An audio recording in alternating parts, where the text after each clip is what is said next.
As mentioned earlier, Parkinson's cannot really be cured, so this is progressive, so usually it tends to get worse over time. However, we can actually slow down the disease process and at least alleviate some of the symptoms. So, we're going to be talking about the medications that we give to patients with Parkinson's, or also known as your anti-Parkinson's agent. So, that's the therapeutic class. All right, so what is the therapeutic effect of this medication? So, depending on which medication we are talking about, it may actually help by increasing dopamine. So, it has dopaminergic effects. And at times, or occasionally simultaneously, it can also decrease acetylcholine. So, it is an anticholinergic. Now, indications or reasons why we give this type of medications. I know we're talking about Parkinson's disease, so Parkinson's is an indication, but some of this medication, we can actually use it as well for restless leg syndrome. So here are your precautions and contraindications. So this type of medications, we shouldn't be giving it to patients with close angle glaucoma because it can make it worse. And then make sure that we check for our patients' current medications because it can actually interact with phenytoin, haloperidol, and vitamin B6. So if they're on these medications, we may need to consider other medications or vice versa, right? Depending on our priority, we may need to stop this medication so we can start our patients on our anti-Parkinson's drugs. Side effects include syncope or possibly passing out, rhinorrhea or runny nose, abdominal pain, uncontrolled body movement. It can also cause nausea, vomiting, constipation, and for anticholinergics, it can actually increase the heart rate.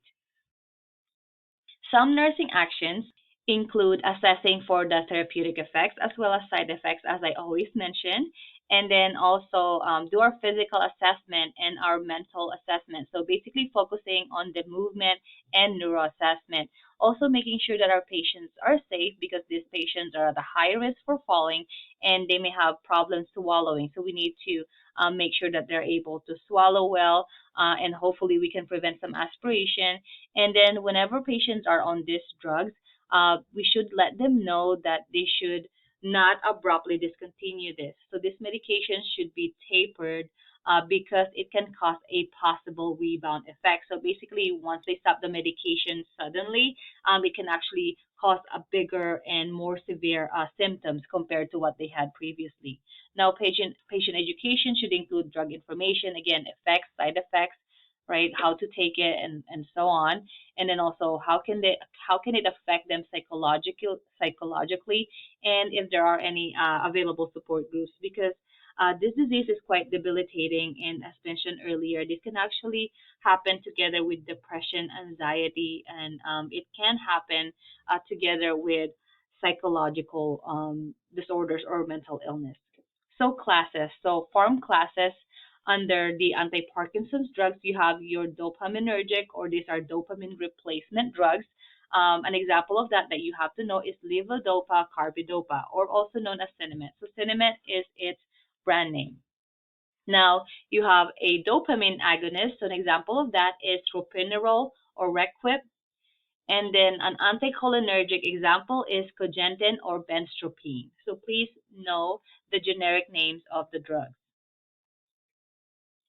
So let's talk about the different side effects of the anti-Parkinson's drugs. So we'll separate them in between the dopaminergic agents and the anticholinergic agents. So let's first talk about the dopaminergic agent side effects. So when you're thinking of the side effects, think of the sympathetic nervous system activation. So sympathetic, this is your fight or flight response, right? And so if that's activated, right, if that's stimulated, on the cardiovascular system, it will cause an increase in heart rate, causes vasoconstriction, and therefore resulting in elevation of the blood pressure.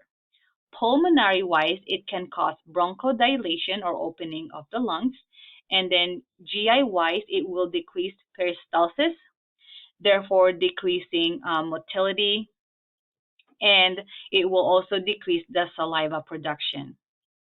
Now, liver, it will increase the glycogenolysis and gluconeogenesis, basically resulting in increase in blood glucose. Renal wise or kidney wise, it will decrease the urine output and causes urinary retention.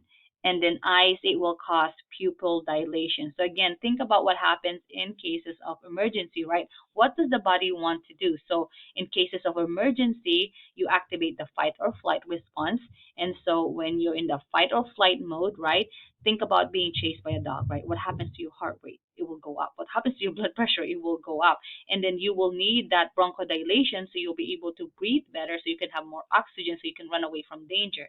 And then this is not the moment to basically use your digestive system, right? This is not the priority right now, and that's why the GI system will slow down. And then on the other hand, the liver will try to produce more glucose because we need that for energy so we can use it to run away from danger. And then renal, of course, it will decrease urine output. Again, this is not a good time to actually urinate when you're being chased by a dog. And then pupil dilation basically happens so that you can see where you're going better, and so that way you can see where to escape to. Anyhow, so knowing how the sympathetic nervous system works, here are some side effects that we can expect. So, dopaminergic agents can cause palpitation. Now, although these medications can increase the blood pressure, sometimes it can actually cause hypotension because of that dysregulation of the cardiovascular system. It can also cause urinary retention, and because this is dopamine is a chemical that affects our brain functioning, our mood, it can actually lead to depression, dyskinesia, or problems with movement, and cardiac dysrhythmias or abnormal heart rhythm. All right, now let's talk about the anticholinergic agents' side effects. An easier way to remember is by remembering mad as a hatter, blind as a bat, red as a beet, and dry as a bone. So anyway, so patients who are on anticholinergics can complain about being hot or having a hot temperature or warm temperature, and also they can be very red or flush, so red as a beet, and then it may affect their vision, so blind as a bat. Now, dry as a bone, their lips may be really dry, their eyes are going to be really dry because anticholinergics have really drying effects. So think about dehydration when you're thinking about anticholinergic agents. Now, think about if somebody is really dehydrated, right? They're going to feel really hot, right? Their mucous membranes are going to be dry. They're going to be flushed or red.